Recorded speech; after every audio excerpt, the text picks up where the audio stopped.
High Level is a full CRM and marketing platform, and I've used some of the best in the SaaS industry.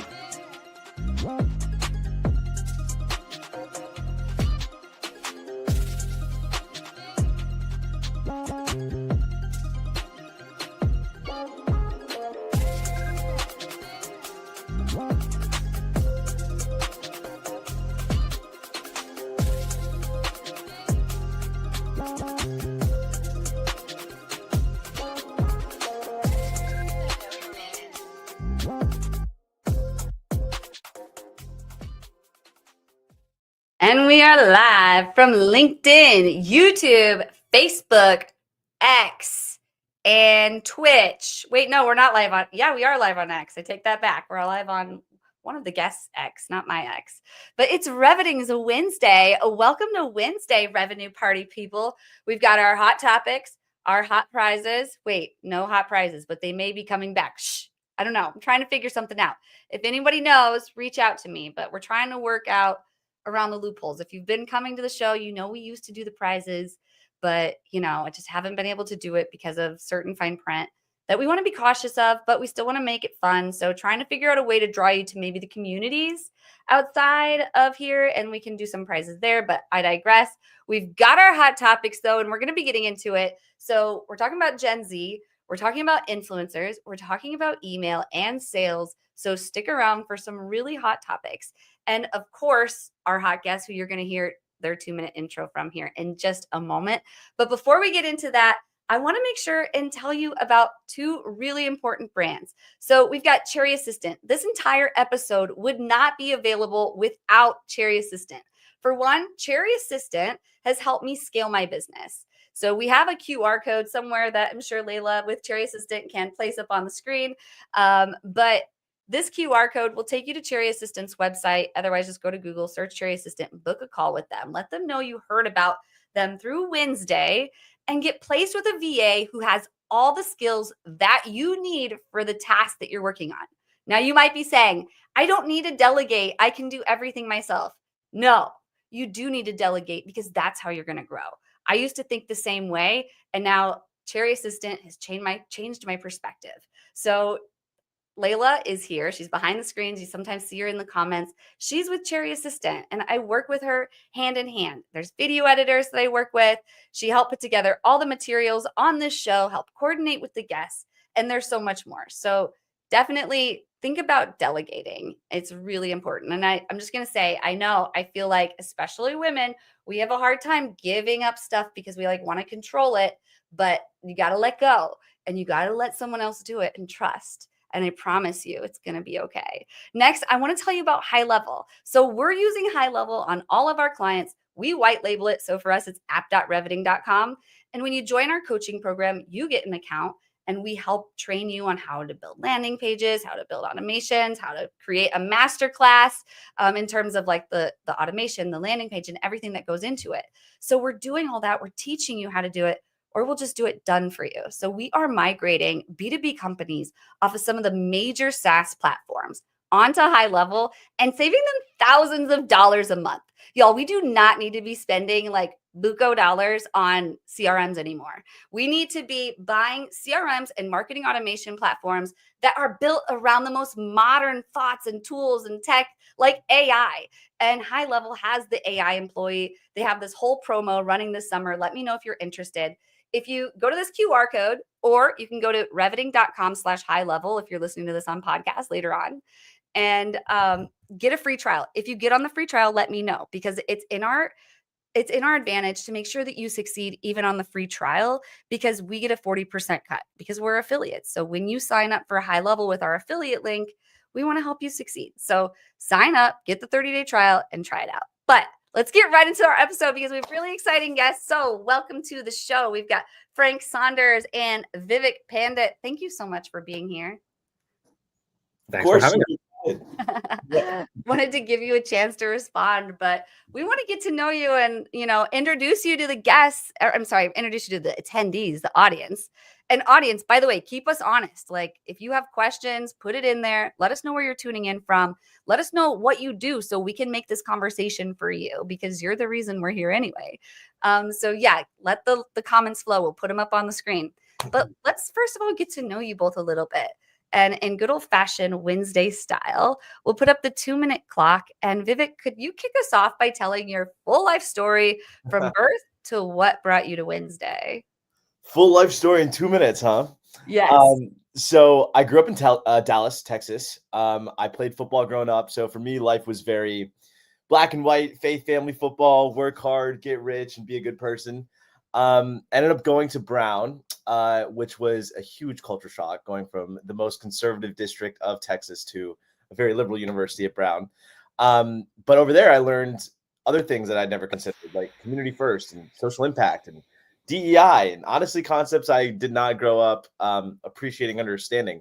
So I had like a mini identity crisis. Like, what do I want to do with my life? Do I want to make a lot of money, and be a good individual, or do I want to serve my community and sacrifice profit? And then was inspired by a man called Dan Gilbert in Detroit, who's the owner of the Cleveland Cavaliers and Rocket Mortgage, and helped revitalize the city of Detroit. And his whole thing was, we're for more than profit. So there's for profit, nonprofit, for more than profit. How can you provide value to your community, be a leader in your community, but make a bunch of money doing the right thing? They go hand in hand, right? And so for the first time, I was like, oh my God, they're not mutually exclusive. I can actually be a good person, be community first, and also chase money and capitalism. So became a startup founder. One of the things that I've realized is I tend to start companies or ideas based off personal experience. And so when I graduated 2020 during COVID, it was like really hard to find a job. And I graduated Brown. I honestly thought I would not have that hard of a time finding a job, but it was really, really difficult. So I started my company PeduL, which is essentially, we brought influencer marketing and the digital ad infrastructure to the talent acquisition world. So instead of you looking for jobs on job boards and networking, we bring jobs directly to you on your social media newsfeed. So you're scrolling on Instagram, TikTok, and a job pops up, just like any other news or product or anything like that. So made the Forbes 30 under 30 list a couple years ago. Been really growing the past couple years and excited to talk about it. That is incredible. Thank you so much for sharing on that. And Forbes 30 under 30. Wow, that's impressive. Thank you. When did you do that? We made it 2023. Yeah. Love hearing that. Yeah. That's so exciting. There was someone in my coaching program, AP. If you're here, AP, say hi. He also is in the Forbes 30 under 30. It was like a super exciting experience. They did you get your picture taken? And did I get my? Oh yeah, I got like a fur coat on. I got my shades on. Yes, I did it right. That's what I like. Oh, thank you for sharing that. Well, you did it all in under 2 minutes, so that's really impressive. Thank you so much for sharing. And Frank, we want to hear your full life story from birth to what brought you to WinsDay. So my name is Frank. I was born in actually a very tiny place in Europe called Latvia, and I moved to UK when I was 16. I spent there for over a decade, universities and a bunch of different places. But started my career in tech, and I was always in tech. I'm still in tech. Worked for a big company like Google, and then transitioned to like SaaS companies like SimilarWeb or BlackRock out of New York, etc. So working in SaaS all my life, actually. And in my last gig, I had a sales team of 50. And then I decided to start my own company after realizing that, it was growth at all costs back in the days, sort of 2 years ago. And there is a better way of doing things, essentially. There's a better way to build that sales pipeline, whether you're, a tech company or an agency, whatever you are, and you need to book meetings, right? So, and you don't want to do that with a lot of headcounts. You want to do that in the leanest and meanest possible way. And so, yeah, we've been around for about a couple of years. So as a business, so I started a company called Salesforge with a couple of co-founders. In the first year, we scaled from $0 to $3 million in annual recurring revenue. So growing quite fast, from 3 co-founders to 40 people, profitable since day zero. And ultimately, what we do as Salesforge, we help companies to build that pipeline with 6 different software. So it's built like an Apple ecosystem. We call the Forge stack, and then on top of that, we have one of the best AI SDRs in the world that we've built, called Agent Frank, named after me, having been in sales for over a decade. So yeah, doing very well. You can also white label our tech with High Level. You heard a bit about High Level. So we can do that. We integrate with High Level and do a lot of cool things. And yeah, that's about it.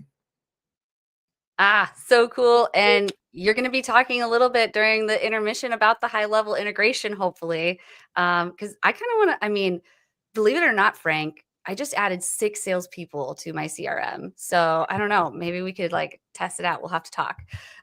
We've got a lot going on here at Reveting, but that's for another topic. Let's add the topic on screen and start off with cold email in 2025.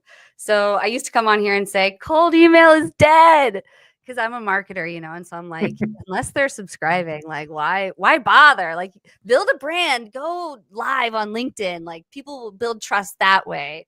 But cold email isn't dead. There are ways to do it properly. Frank, could you talk to us about cold email in 2025? Yeah, cold email isn't dead, and neither cold calling is dead. Nothing is dead really these days. Things are changing, and they're changing fast, especially in the world of cold email. So we are fighting what we call with the deliverability gods, and that's Google and Microsoft. They're changing the rules of the game constantly, and literally every month there's some sort of changes, and you have to adjust those changes. So there's a lot of legacy tech that exist in this space that I don't recommend using. There's softwares that are really designed to improve your deliverability, like Salesforge, and then there's softwares that you should not really use to send cold emails. For example, like MailChimp. You should not be using MailChimp for cold emails. You should be using something like MailChimp or High Level to deliver the newsletters, but not for cold emailing in particular, which is why there's softwares that just do that. So cold email and success in cold email literally is in our eyes, there are 4 pillars that makes you successful in cold email. So on one hand, you have to use the right software to send the emails. So I mentioned, there are softwares that, send newsletters, so essentially they're designed for any sort of inbound communication. But when it comes to outbound form of communication, meaning cold emails, unsolicited emails, typically you will be receiving spam reports. You will be potentially at the risk of being blacklisted. So you need to build the software in a very different way. And from a deliverability standpoint, you also need the right software to deliver the email that has features like, for example, email warm-up built in that improves your deliverability. Things like making sure all your DNS records across your domains is solid. Tracking, making sure your bounce rates are as close to 0% as possible. So things like that. So you need to have the right software. And there's a lot of good software in the market, not just ours, that you can use to improve your deliverability. Now, pillar number 2 is the copy. Maybe 3 years ago, it was okay to send a template at scale to your prospect, but it's not the case anymore. Like just blasting templates, the same message essentially to hundreds, maybe thousands of individuals. It's not anymore something that you can do. And that's because, Google and Microsoft, they're very smart, essentially, when they see that you're sending the same message across a lot of individuals, and then you are receiving spam reports, and you will receive spam reports against that message that was not personalized, relevant to that individual, you will receive spam reports. And then what Google does today is Google uses Gemini, so their own large language model, to then associate spam reports with content. So it sees that this particular piece of content, meaning that static message, that template, is receiving a lot of spam reports. So what happens today is your emails will start landing in spam, not because maybe of your domains or IP address, but actually just because of the content that's in the email or whatever else is in the email. There's also issues with links having in the email, a lot of HTML, a lot of kind of different stuff. So copy is super, super important. And the way you solve that is twofold. So one way is you can use a concept that exists in the cold email space called spin tags. Essentially, you're saying the same thing but using different words. So for example, like hey, hi, hello, and at least 50% of the initial email should be spin tags. So first email is really what counts when it comes to landing in the primary. So you want to spin tags. Spin tags doesn't cost anything. Many softwares that specialize in deliverability has spin tags built in. In our case, we even have what's called an auto spin tags function. Just click auto spin tags and it will spin tags the whole copy for you. So super, super powerful. The second way to solve the copy problem is really using AI. And there's a lot of cool tech today when it comes to AI, especially computing this email. So there's our tech naturally does that. Our agent does that. There's other technology that does that. For example, Clay.com, fantastic software that is able to craft really great, relevant emails in different languages. So the way that we do it, for example, making sure that each email is unique to every single individual, we look at what do you sell as a business, for example. And so that's the context that we feed into a computation. And then we would match that to what we call the seller data with what we know about each prospect, each individual person when we're reaching out to them, based on publicly available data. So we're going to go and check out their LinkedIn profile, check out their website, other sources about that individual. We stitch these two data sets together, apply AI on top of that, and that's how we compute an email, whether it's in English, French, etc. You name it. So copy is super, super important. Then the next thing is the data or the targeting, essentially. Who are the people that you're reaching out to?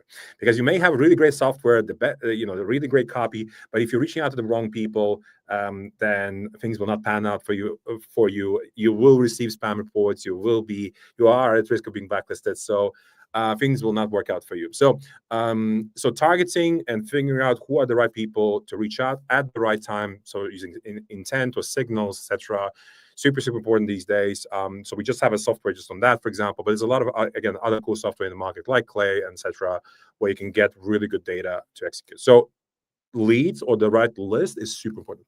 And then the final thing, which is quite new over the last sort of a couple of years, is what's called email infrastructure. So cold email infrastructure. That's the last pillar. So what does that mean? So like I mentioned, you will definitely receive spam reports. You are at risk of being blacklisted, either by spam networks that exist out there, or by anti-spam softwares like Barracuda, Mimecast, etc. Especially when you're sending to like bigger companies, like all of them use anti-spam softwares. So if they feel like it's an unsolicited email, the employee in that company can report your email, and then across the whole network, you could be actually fully blacklisted. So there's a lot of damage that you're putting your primary business domain at risk every time when you're sending out cold emails. And the more essentially you're sending out, the more at risk you're putting your domain, to a point where essentially any email that you'll send out, like a meeting invite, an email to your customers, investors, whatever, all of that will start landing in spam from your primary business domain. So the solution to that is to not send emails from any cold emails from your primary business domain, and send that from what's called secondary domains. So they're also called parallel domains, burner domains that you set up.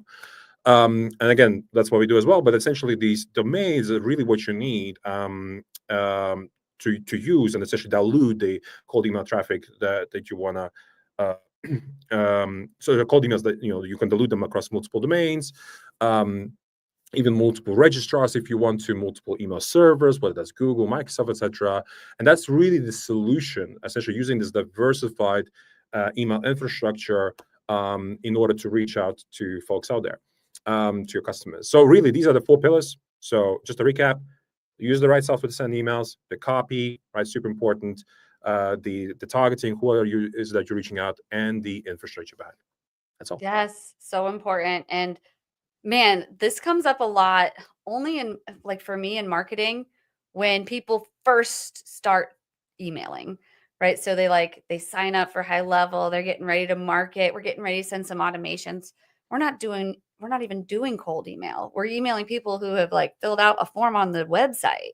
And if it's a new domain and it's not been warmed up, then chances are it might land in the spam box. So a lot of that stuff you said, like, what you were explaining about spin tax and warming up the domains and just making sure that it's delivered, first of all, that's extremely important. And then we can get into the audience data and the targeting and the messaging, right? But if you're not even landing in the inbox, it's a problem. And most people don't understand that. They'll want to get mad at the marketing agency. They think like, we didn't send the email, we don't know what we're doing because, their friend didn't get their email. But at the end of the day, Google and Microsoft are the villains here. It's not the marketing agency. Tell them, Frank.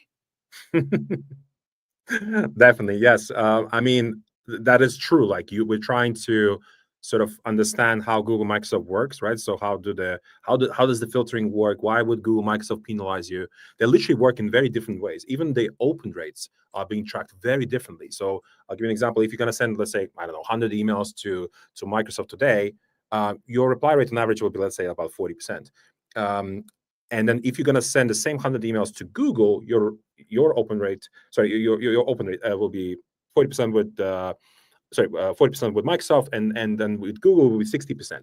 And the reason why even open rates are being tracked differently depending on which mailbox you're sending to is because the way that they trigger that open rate pixel that's in the email. So there's a lot of nuances, whether that's on the tracking side, how do they perceive your email, the content, everything is super tough these days. On one hand, a lot of folks are saying, hey, Google is doing that just because they want more ad revenue, right? So if they're going to curb down cold emails, then they're going to make money from Google Ads. But guess what? Cold email, that will never go away. It doesn't matter what these guys do, because there will be always somebody sending email to another party, right? So we just, a lot of people understand there's a lot of cold emails actually that go out there. So yes, it is getting tougher. Die, cold email, die. No, I'm just kidding. It will never die, never die. It will evolve, and you have to evolve. So what used to work 2 years ago doesn't work anymore. You have to adjust, right? So yeah, I mean, I used to work at Google, right? And right now I have to figure out how Google works, from the now you're an outsider. As long as you don't cold FaceTime me, I think we'll be cool. Vivek, what's your take on all this cold email stuff? Have you had problems landing in the inbox ever? Oh, I think you're on mute. Yeah, I was gonna say definitely. We as a startup in the earlier phases and stuff, we the biggest part of like the game was warm intros, networking, trying to get in the room that way. But obviously that'll get you your first few customers, but scaling after that, cold email becomes necessary. And so these tips are great. One of the things that we've also learned too was just making it personal. So instead of sending out a value proposition that's similar to everybody, sometimes we'll tie it into like, hey, I just saw your podcast on this, or I just read your article on XYZ. Making it a little bit more personal up front for us has been good. But yeah, cold email, as much as like I wish there was a better way, especially as a startup founder, there's a lot of importance in doing it right. So I'm glad we're talking about this today. Yeah, it is a really important topic. But we have other important topics like Gen Z. Yes. And like, I wonder what they think about cold email. They're like, F your cold email. They're like, influencer marketing, please. And you know what? I'm not a Gen Z. Like, I'm 40 years old, full disclosure, but I'm still into influencer marketing. And I feel like brands close the trust gap with me when they get in front of me on the feed, and I can learn about them by scrolling and seeing other people and my friends and my homies in my community talking about them. But can you kick us off on this topic about Gen Z at work specifically and how influencer marketing meets talent strategy? Yes. Love that you said bridge the trust gap. That's actually one of the main things with bringing influencers to the talent acquisition space. So we like to say, if you look at products, we used to go to like the mall, right? Then we transitioned to online, went to Amazon. But then products showed up in front of our face in the form of ads or TikTok Shop, which is now taking off, right? If you look at news, it's the same thing. We used to go to a physical newsstand and get a newspaper. Then we go to the internet. We go to like CNN.com. Now news shows up in front of my face on my Twitter or X or whatever, or ads on different platforms. Jobs are doing the same thing, right? We used to have to network. Unfortunately, a lot of us still have to network to find a job. Then it moved to online. So Indeed.com, Handshake.com, LinkedIn.com, Monster.com. But it hasn't transitioned to that third part where we put jobs in front of people's faces. And so that's what we do. We built the infrastructure to match job opportunities with social media content creators, and just leveraging digital ad infrastructure in general to put jobs in front of people's faces so that you don't have to find a job. Jobs just find you, like everything else. And the reason we, a lot of companies have asked, like, well, why can't we just take the onus of responsibility of like making our Instagram page or our in-house social media bigger and better and more notable? Why do we have to partner with influencers? But to your point about the trust gap, something that we've noticed with Gen Z is they tend to distrust three major things. And that is the government, media, traditional media, and big corporations. So when we talk to big corporations and we're like, look, there's data to indicate that there's actually 10 times higher engagement on creator content versus your company in-house content. And an interesting stat, actually, Gen Z trusts creators 5 times more than a in-house employee or recruiter when it comes to trusting their job content. So we have a lot of data to prove that partnering with influencers and promoting your jobs on social media and using social media as the front lines of recruiting is the new future. So one of the things that we've noticed is millions of dollars are being poured into job fairs, job boards, career sites, external partnerships, all that stuff over here. But over 70% of Gen Z is finding their jobs on social media. So hashtag career talk, where people go to learn about careers on TikTok and social media, is getting 2 to 4 billion views a year. So there's millions of people over here learning about careers, but all of our employer branding and talent acquisition efforts are going to the antiquated ways of being. And so we're building that infrastructure again to connect corporate America to the proper influencers who can promote their jobs. And then just like you're scrolling, instead of, hey, L'Oreal's, dropping this new product or this new makeup, it's, hey, L'Oreal's hiring for this position, job goes viral. And then we convert viewers into applicants. So that's effectively what we do. We make jobs go viral. We actually had Shaquille O'Neal reshare a video our creator made about a job completely organically because he wanted to, get the opportunity out to his community. So that's what we're talking about when we're, entering that new world of virality and the new type of word of mouth, scaling word of mouth in the 21st century is social media. And influencers are now the new headhunters. So that's what we do. I love that. That is so cool. And by the way, this is a TikTok dress. It's for sale over on TikTok, everyone. No, I'm just kidding. I mean, I'm not kidding, but I am kidding. Yeah, but it is the new way. And, it's set up to be easier. I mean, even as an influencer, they entice me to want to influence on things that I like. Yeah. And so on the TikTok shop, I get to pick free samples and I don't have to accept them, but hey, if I like a certain dress and you're going to send it to me for free and all I got to do is make a video on it, then sure, I'm going to tell all my friends about it, And so it's just like a natural way of selling. But then you think about what you're saying with jobs and on LinkedIn, it's yeah, I totally hear you. That makes sense that people don't trust the in-house employees. Gen Z doesn't trust the government. That's not surprising. But it's just, I can totally just be based on my affiliate marketing experience. Yeah. I can totally see how on LinkedIn, especially, that would make a lot of sense for people who want to close the trust gap with maybe startups or companies that aren't like Coca-Cola, who don't have, the brand out there. But I'm sure even for Coca-Cola, it'll help them get the most competitive talent. Well, that's the thing that sorry to cut you off, but that's one of the things that we've noticed is I'll use L'Oreal as an example, right? One of our clients, everyone knows L'Oreal, but everyone knows them for their products. They're not known as the employer of choice, right? So male talent doesn't apply to L'Oreal. Tech talent in general isn't applying to L'Oreal. Salesforce, B2B, they're missing out on sales and marketing talent. So we call them contrast zones, which is what is a company known for, even if they're huge from a product perspective, and how is that contradicting the talent they're trying to attract. And then the influencers, like you said, if you like the product, then you want to do a free sample, you want to rep it authentically, because that's important, right? Is not just giving these guys a script and telling them to talk about a company. But what we'd say is there's actually a new type of creator, right? So these are creators the past 3 to 5 years who have been all around career content. So resume prep, negotiation prep, all the top remote jobs, the top AI jobs, how to break into sales or sports as a woman, all these types of things that are leading the conversations in operations, education, things like that. So they've already built a brand off of educating people on the career space. They've just never actually been paid to offer actual career opportunities. So we're leveraging a new type of influencer that isn't getting a lot of attention from corporate America because they're not selling products, but they're selling brand equity and job opportunities. And so, yeah, so that's the type of person that we're working with, which helps, make the content come across more authentic. So I'm just curious, do you use cold email to find your influencers? We do, actually. We use some cold email and cold social media DMs. Yes, we do. Love it. I mean, we also use internally, internally at Salesforge, we also have, work of the influence naturally.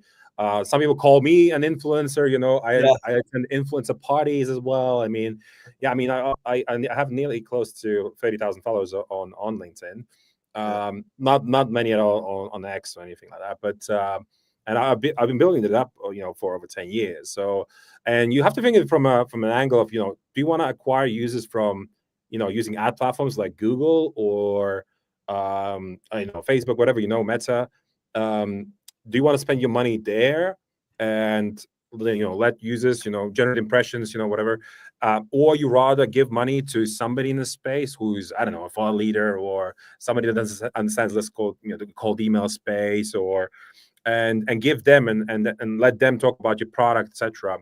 Especially if they like it. I mean, the other way to do that, and I mean, we do that quite a bit, is there's a lot of our customers that love our product, right? So we want to do essentially customer marketing, but essentially our customers are bringing in new customers on board, right? Or similar people to that, like lookalike essentially customers, right? So yeah, I mean, there's a lot of, we definitely think it from that angle. Maybe it doesn't necessarily bring in, the leads right now, but it influences definitely individuals. And of course, the more they see you on LinkedIn or whatever, Reddit and the different places, the more likely a conversion happens. And then I think the way we sort of maybe amplify that a bit is like, let's say a post goes live on LinkedIn and it sits there for days, and then would actually boost it even with paid media on top of that. So it amplifies even further. So yeah, there's a lot that happens, especially on LinkedIn with they call thought leadership ads. So thought leadership ads are working fantastically well on LinkedIn, especially if you're able to talk to your customers, right? It could be also tech partners, right? So sometimes we would work with, so let's say we work with a video tool company called SensePark, right? SensePark, we did a native integration together. Nice. It's one of the best integrations, for example. And then the SensePark CEO, Bethany, she did a quick post on LinkedIn about us that we integrate, etc. Right? So she's also sort of an influencer, right? So a partner. Mm-hmm. And yeah, so we would support that post, so we would want to amplify that post, making sure, there's more influence. That's huge. Instead of running ads, right? We could run ads and say, hey, there could be an ad that would say, we are integrated, we could run it to a lot of users on LinkedIn, just an ad. It says SensePark and Salesforge integrates, kick-ass integration. But instead, you rather go and take the influence of the CEO of that company or, anybody there and use the face of the company instead of just, two brands. I guess the other way to look at it is like, you just look at the reach, I guess, of, I don't know, a CEO of Google versus the reach of, Google profile on LinkedIn. And so you definitely want to use people, right? So faces. Yes. People buy from people, not brands. That's what we always say. I mean, you want to have a LinkedIn company page, yes. And especially to go live, because you can only gate on a company page, but you still want to build your personal page. I digress.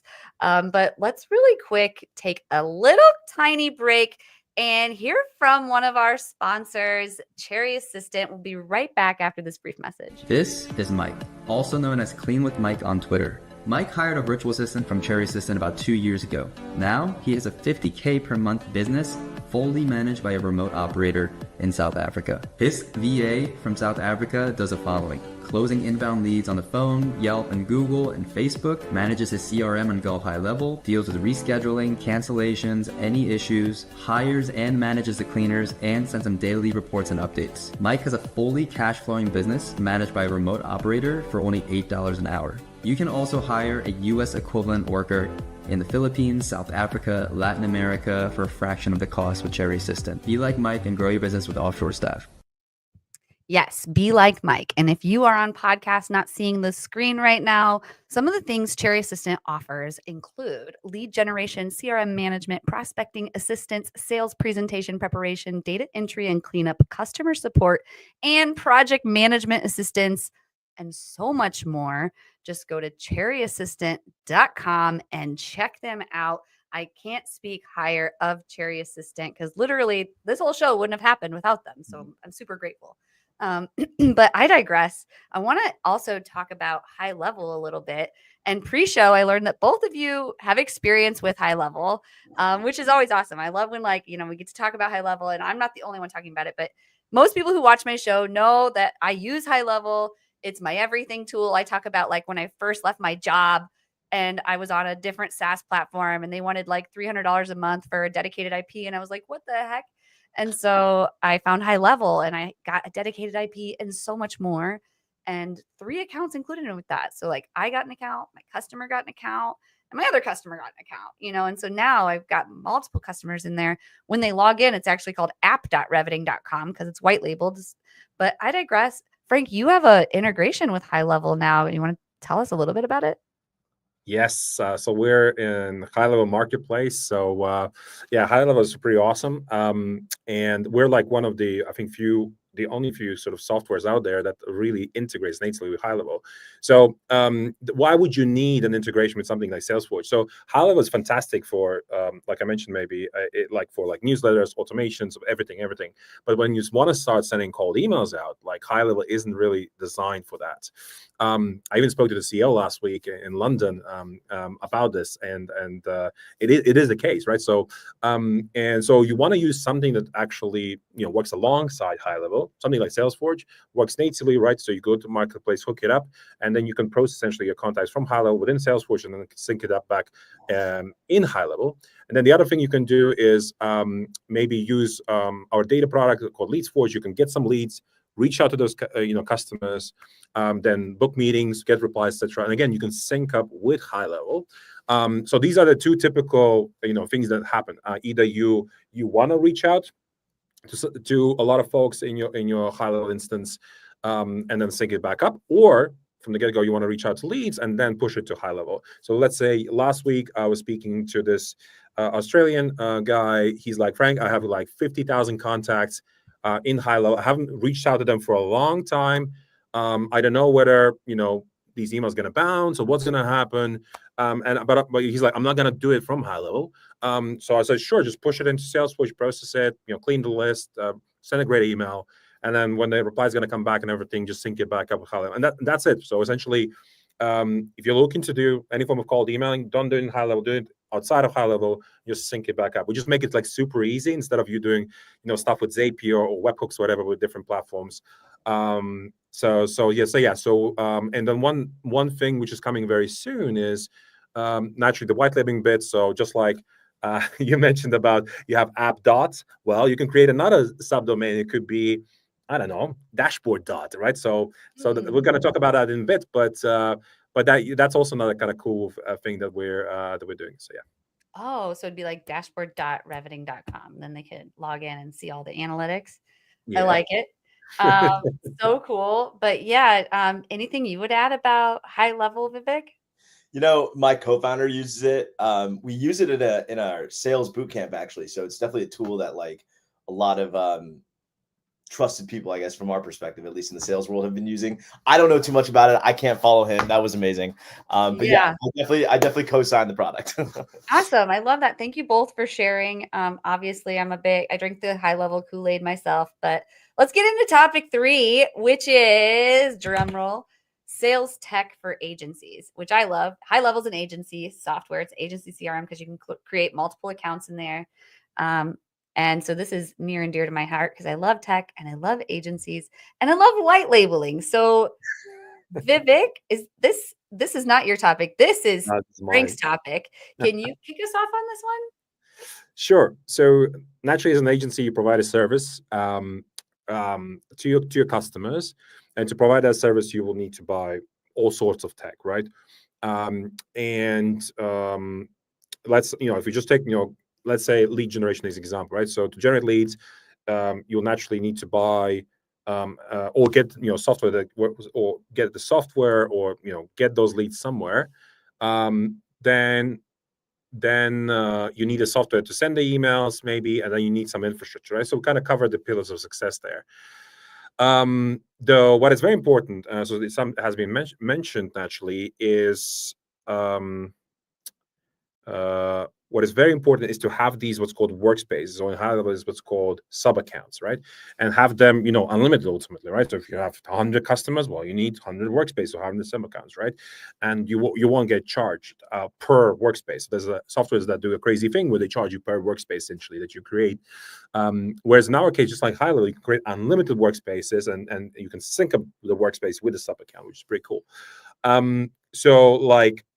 So on one hand, you need, whatever software you're looking at, you need to use a software that's really designed for the sort of agency use case, right? To have these sort of sub accounts. So that's something that Salesforge does in a lot of other softwares, also doing a space where they would have these sort of folders, workspace, sub accounts.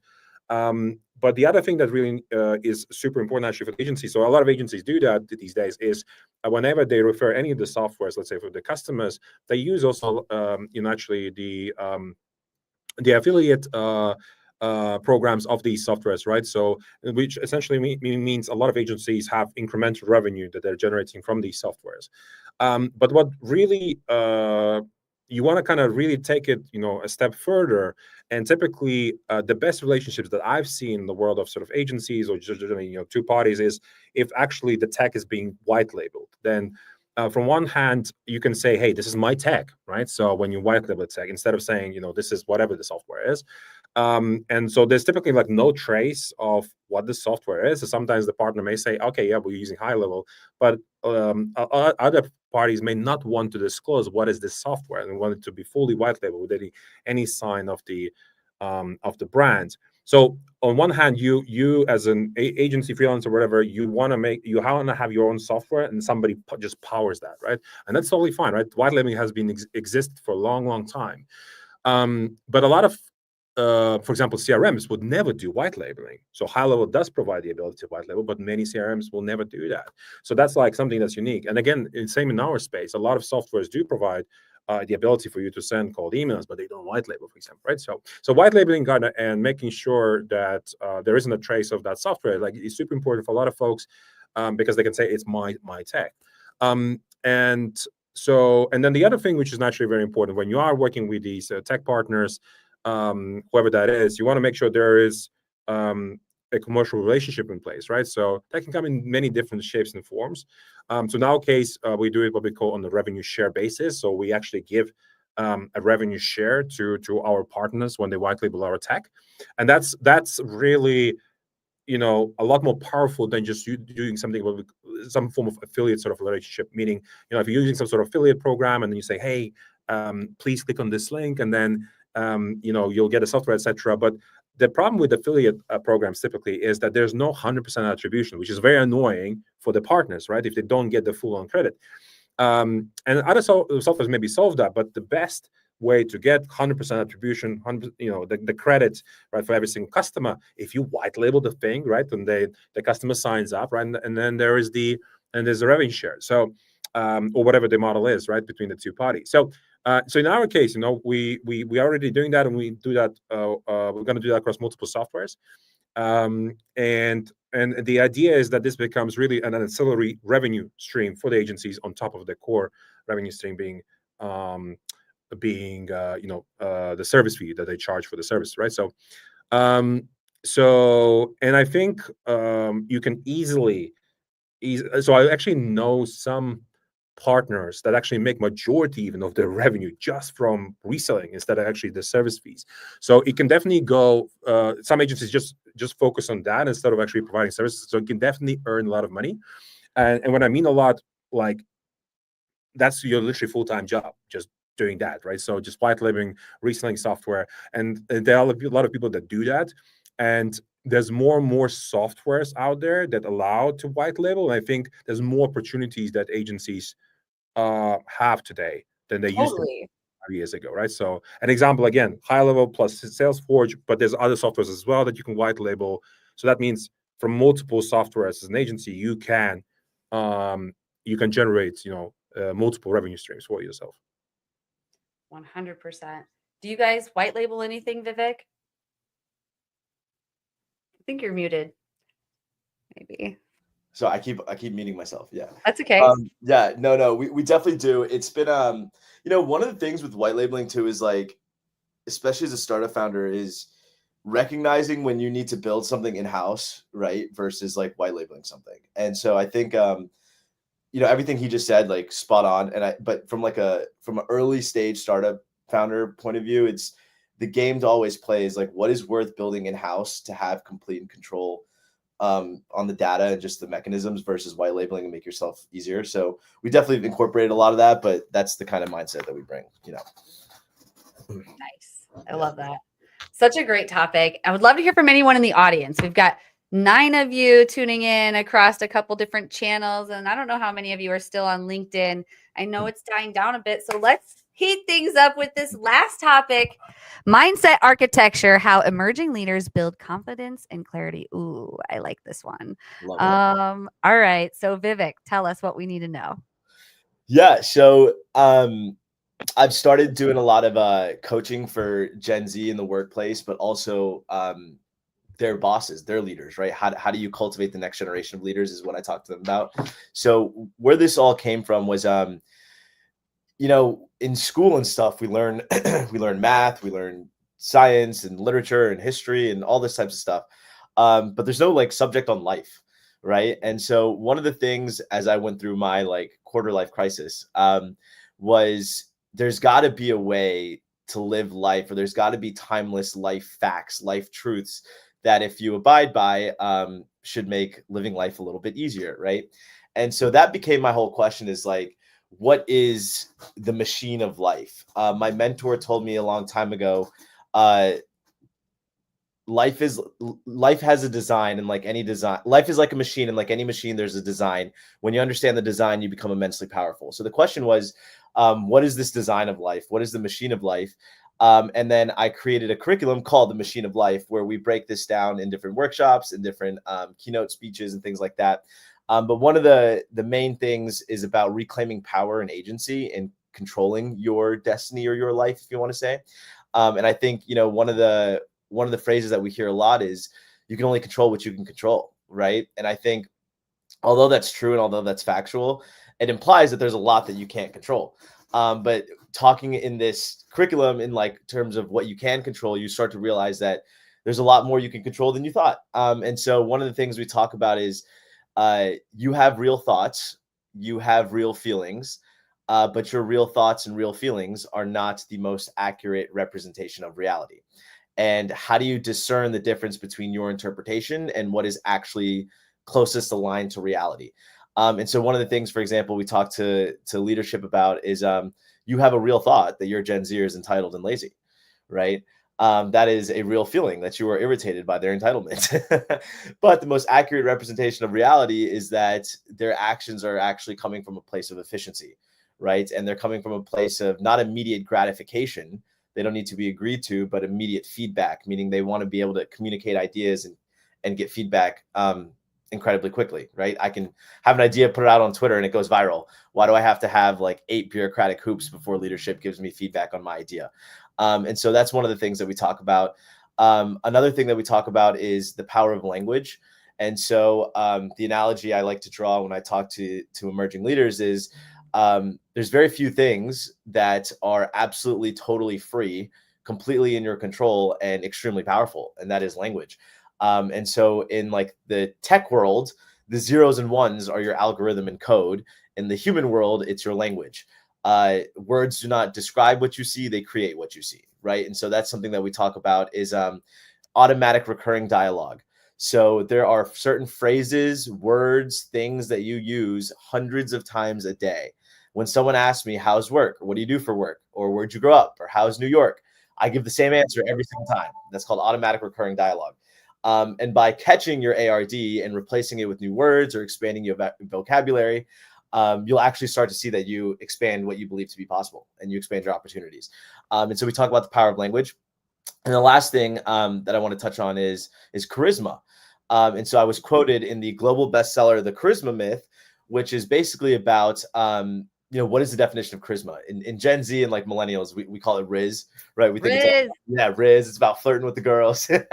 But the science definition of charisma, which I thought was really, really cool, is you know how to project power, you know how to exude warmth, but you're grounded in presence.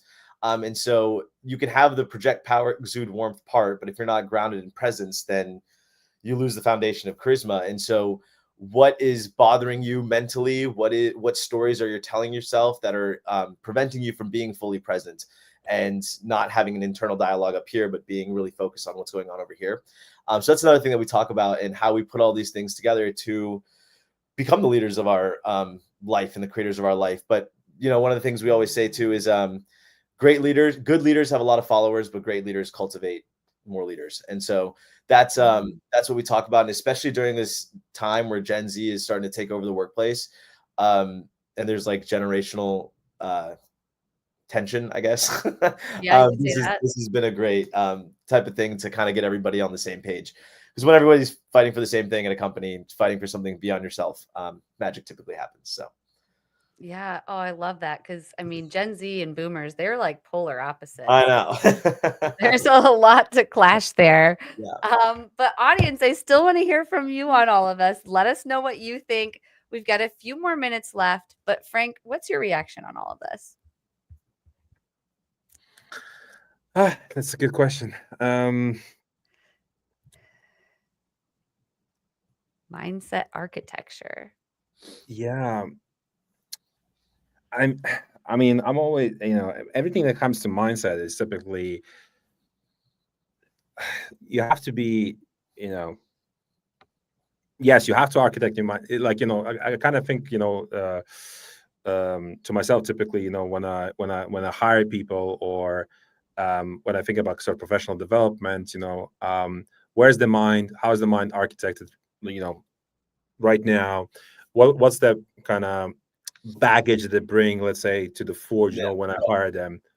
And there's a lot of bad baggage as well. Sometimes we don't hire people because we think that the individual's constructed in such a particular way is going to be very hard to change them. But some people can change very fast. The mind is, it's constructed and it can be deconstructed very fast. These are the best people, I think. You construct your mind, but at the same time, you're happy to, unlearn something, right? And kind of move on. So that's where I see the strongest people in my sales years, right now. And then there's people that just never change. Their mindset is constructed a particular way, and doesn't matter what I'm gonna say or what sort of feedback I'm gonna give them. It's like a wall, speaking at the wall, really. And there's nothing I can do, like, honestly. So that's kind of on the my mindset and sort of the pain I had. Yeah, no, I love that. It's like, it's a skill to be able to change and like be able to accept new data and reprocess it and go out and do new things with it, like new outputs. Yeah, but you need to be able also to see the lead, the let's call your history, your cache. Yeah. That you have. And say, okay, maybe I was wrong, right? And say, okay, maybe I'm not. Let me start from the beginning and relearn this new way of doing things. And the thing is, because the setting is different, right? So let's say, I don't know, let's say I'm going to hire a salesperson for this job, but in previous company they were doing sales in a very different way, right? So then they were trained, on this framework and to do that, etc. And then we'll come with the same sort of baggage, same training into this job. But then here we do things very differently. We are agent first, so you have to learn, like, when you have a problem in sales, you have to think like, oh, I have a problem. Let me implement an agent, just like high level, you have this AI employee, right? So you go and implement the agent. That's the first, resort. You go and implement the agent, and other stuff, automation stuff, and only then you start thinking about, okay, maybe the agent, or there's no automation that can really help me, and then I got to do it myself manually. But a lot of people are still trained today where they're like, I'm going to do everything myself, and I'm like, no. If something is repetitive, you want to kill it. So AI and bots, people, come on. Okay, so real quick, we've got 5 minutes, and we've got to get to the guru of the week. So I'm going to pull them up on the screen and ask you to please tell us about your guru of the week. Let me start. Yeah, go right. I can start with Nick. So Nick is a fantastic dude, Nick Tomic. He's a guy who's based in Serbia, building a very cool software called face-to-face. Face-to-face, essentially, So yeah, even though we talk about AI agents and everything, at the end of the day, a lot of humans want to talk to other humans, right? So especially mid-funnel, kind of bottom of the funnel activity. And what face-to-face does is, if you go to their website, you can literally call the founder. That's really what it's essentially a software that connects on the website to humans. That's all it is. And the reason why Nick is such a awesome dude is he builds in public. And he's always out there. He's always trying to get better. Always being ahead of the game. And when I he reminds me a bit myself as in understanding sort of problems very deep, and how do you think about getting to product market fit, etc. And you want to be just out there in front of the customer. So a lot of founders that I know, and I know like thousands by now, I think, they're shy away from talking to customers on a daily basis in the public, on LinkedIn. Like, they're just not there. But yeah, they build the companies, but they're just not there. They're like sort of invisible, a lot of them. And people that I typically have a lot more respect for they're there in the field. They're on LinkedIn. They're doing their things. They're talking about themselves, building in public, selling in public, whatever, talking about how they solve the pain, what are they building, and so on. And you're kind of following their journey. And you kind of can connect with them. So Nick is the guy that you can connect with really well because he's online. And when I look at other softwares and the founders of the software, so maybe the software is better when you look at potential competitors, but you connect with Nick, so you don't just buy a software, you also rent the team behind it. So there's the ability to connect with Nick much better, right? So because you follow him on LinkedIn and everywhere else, and then with others you don't have any connection. It feels like it's just a software, just a brand. But with Nick you can connect because it's another human, right? And yeah, that's why he definitely stands out to me. So over to you. I guess I will hop in. Thank you. So Avante, one of the most ambitious and successful young founders I have ever met. I had him on my podcast when I was interviewing like Gen Z startup founders years ago, when he was just kind of at the idea phase, and his company now Posh, they just raised a $22 million Series A. I believe he's like 25, 26, I think oldest. And he's creating like the Partiful competitor, but it's for like all social events and community organizers like me who throws events here in New York and stuff, to monetize IRL experiences and community stuff. And so he's a master marketer. He's an incredible hirer, just a leader in general. He is, I don't know if he puts out too much on LinkedIn. I think he's starting to put out more and more, but just following him in general and hearing his journey and seeing a young person in their early 20s raise the amount of capital that he has from some very credible investors, growing his team, and kind of putting out his learnings. He's growing in public and he's learning in public. He's building in public. So I think all that made him a very valuable person to kind of watch, especially as another young founder. So we definitely look to him for some inspiration. Also readily connects and responds to people. So is there ever someone you want to reach out to, you should definitely shoot your shot. I'm on mute now. Thank you so much for sharing that. Love hearing about them. We tagged them in the comments. Everyone go follow them. Get some new fresh faces in your feed. But before we go, I want to ask both of you too, could you please let our listeners know how they could reach you? But in addition to that, they want to know who you serve, how you serve them, and of course, if they want to be served by you, how can they contact you? We'll start with you, Frank. Sure. So you can just find me on LinkedIn, the guy with the bacon emoji. If somebody's wondering what bacon has to do with Frank, I mean, it comes from the saying, bringing home the bacon. So we help you bring home the bacon, as much of that as possible, with the least possible humans. You can find me on LinkedIn or on X, or just send me an email. But the best way, or the other way, is just go to the website, salesforge.ai. You can literally call the team also on the website and speak to somebody, including myself potentially sometimes. And so who do we serve? We serve, most of our customers are in the US. We serve thousands of customers, predominantly agencies.